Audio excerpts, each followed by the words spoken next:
ትላንትና ሀይሚዬ ባደረገችው ነገር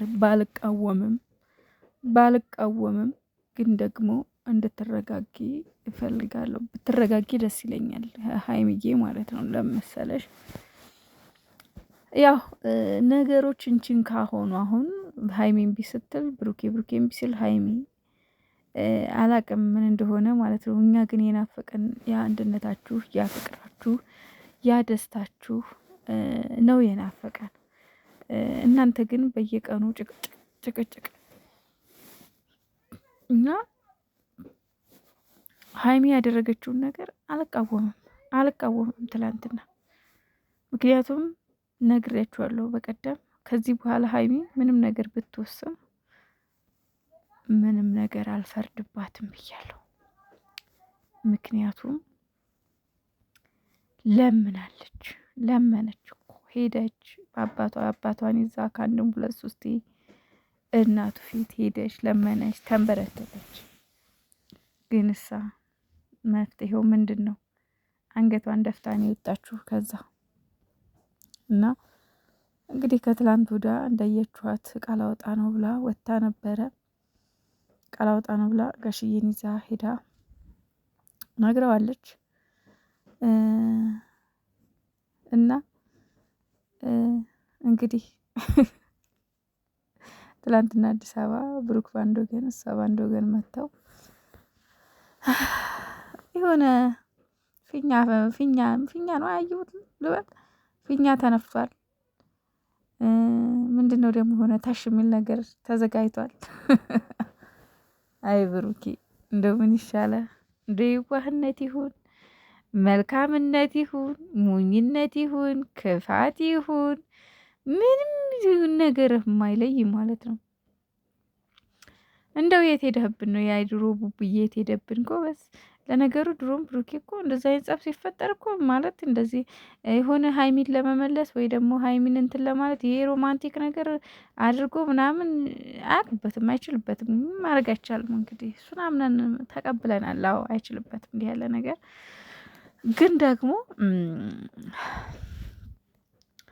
እንደዛ አንተ እናቷ ፊት አንገቷን ደፍታ ሄዳ አባቷ ፊት አንገቷን ደፍታ አልፈልግም በቃኝ ብለህ ልክ ማለት አንተ ወንድ ነህ ቡቡዬ፣ አንተ ወንድ ነህ። ስለዚህ እንደ ወንድነትህ ዝቅ ማለት ሲገባህ፣ ነገር ግን እሷ ጥፋትህ እንዳለ ሆኖ ሁሉ ነገር እንዳለ ሆኖ እሷ ዝቅ ብላ ይቅርታ ጠይቃህ እንታረቅ ስትልህ እምቢ ብለህ አሁን ደግሞ እዚህ መታ በቀላሉ በትንሿ ነገር ሀይሚ ትመለሳለች ብለህ ማሰብ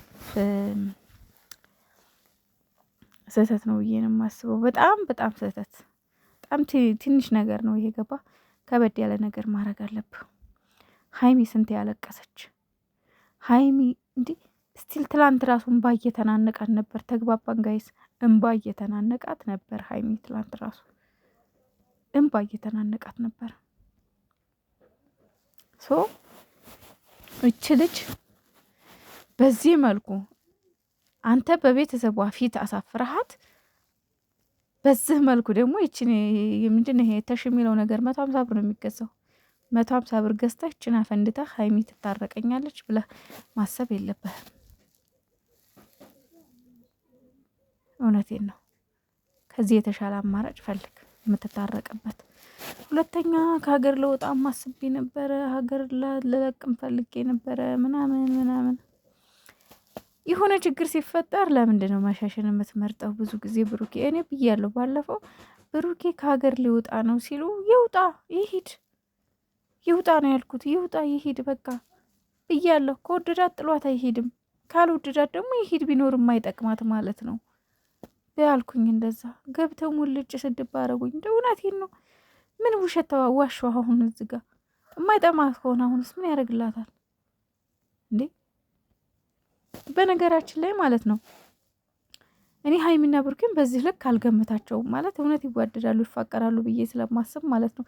ነገር ግን እንደዚህ በየጊዜው መራኮት፣ በየጊዜው ክብርን ማሳጣት፣ በየጊዜው አንዱ ለማኝ አንዱ ተለማኝ፣ አንዱ ከፍ አፍቃሪ አንዱ ዝቅ አፍቃሪ፣ እኔ እንደዚህ አይነት ነገር ካታየኝ እኔ እግዚአብሔርን እኔ አብራችሁ ቀጥሉ የምልበት ምንም ምክንያት የለም። የሰው ልጅ ከተዋደደ ብቻ ነው አብሮ መቀጠል የሚችለው። የሰው ልጅ አብሮ መሆን የሚችለው ከተፋቀረ፣ ፍቅር እኩል ከሆነ ብቻ ነው። አለበለዚያ መበሻሸቅ ነው። እውነቴን ነው የምላችሁ፣ መበሻሸቅ ነው። በተለይ እኔ ሴት ልጅ አንድ ሴት ልጅ እኔ እንጃ እኔ ለየትኛውም በዚህ ወይ ለሀይሚ ብቻ አይደለም ለማንኛውም አይነት ሴት አንድ ወንድ ልጅ እንደማይወዳት ከተሰማት እንደማይፈልጋት ከተሰማት የበታችነት ስሜት እየተሰማት ወይም ደግሞ እሷ የበለጠ እያፈቀረችው ትኑር የሚል አስተሳሰብ በዚች ምድር ላይ በእኔ ላይ አይሰራም። በእኔ አይሰራም። ምክንያቱም ይሄ በጣም ከባድ ራስን ይሆናል አይደለ ትልቅ እሳተ ገሞራ ውስጥ መክተት ነው ፍቅር ማለት። በተለይ ከአንድ ወገን ብቻ የሚሆን ከሆነ ማለት ነው። ይሄም ምላችሁ በሀይሚና በብሩኬ አይደለም። እኔ ሀይሚና ብሩኬ ሁለቱም እንደሚዋደዱ ሁለቱም እንደሚፋቀሩ እኩል ፍቅር እንዳላቸው እንደሚከባበሩ እንደሚዋደዱ ነው እኔ እስከዛሬ የማውቀው። ምናልባት ሰው እንደሚለው ይሄ ነገር ድራማ ሊሆን ይችላል። ድራማ ነው። ብዙ ችግር ሊፈጠር ይችላል በድራማ መሀል ከሆነ ድራማ ከሆነ አይዲያ ፈጥረው ተነጋግረው ከሆነ የሚሰሩት ምንም ኖርማል ነው ማለት ይሄ ቀላል ነገር ነው። እንደውም በጣም ብዙ ወንድ እየያዘች ሴት እየያዘ የሚሰሩበት ቤት አለ። ስራ ነው። በሪል ህይወት ግን ለየትኛውም ሴት የምመክረው ምክር ቢኖር እንደው ፍቅር ከአንድ ወገን ከሆነ መዋል ማደር ሳይጠበቅብሽ ማምለጥ አለብሽ እህቴ ባይ ነኝ። ማምለጥ አለብሽ። እውነቴን ነው። ይሄ በጣም በጣም በጣም ሊሰመርበት የሚገባ ጉዳይ ነው። በተለይ ደግሞ ሴት እህቶች ልታመልጡ ይገባል። አለበለዚያ ነገሩ ከባድ ነው። እውነቴን ነው የምላችሁና ብዙዎቻችሁም ደግሞ ሀይሚና ብሩኬ በቃ አልተጣሉም፣ ድራማ ነው፣ ስራ ነው። ስራ ቢሆን ደስ ይለኛል። እኔ አይከፋኝም ስራ ቢሆን ማለት ነው። ምክንያቱም ማንኛውም ዩቱበር እንደዚህ ነው የሚሰራው። ግን በቃ የሀይሚን ሁኔታ ሳየው ግን በጭራሽ ምኑም ነው ድራማ የማይመስለው። ምኑም ድራማ አይመስልም ውዶቼ።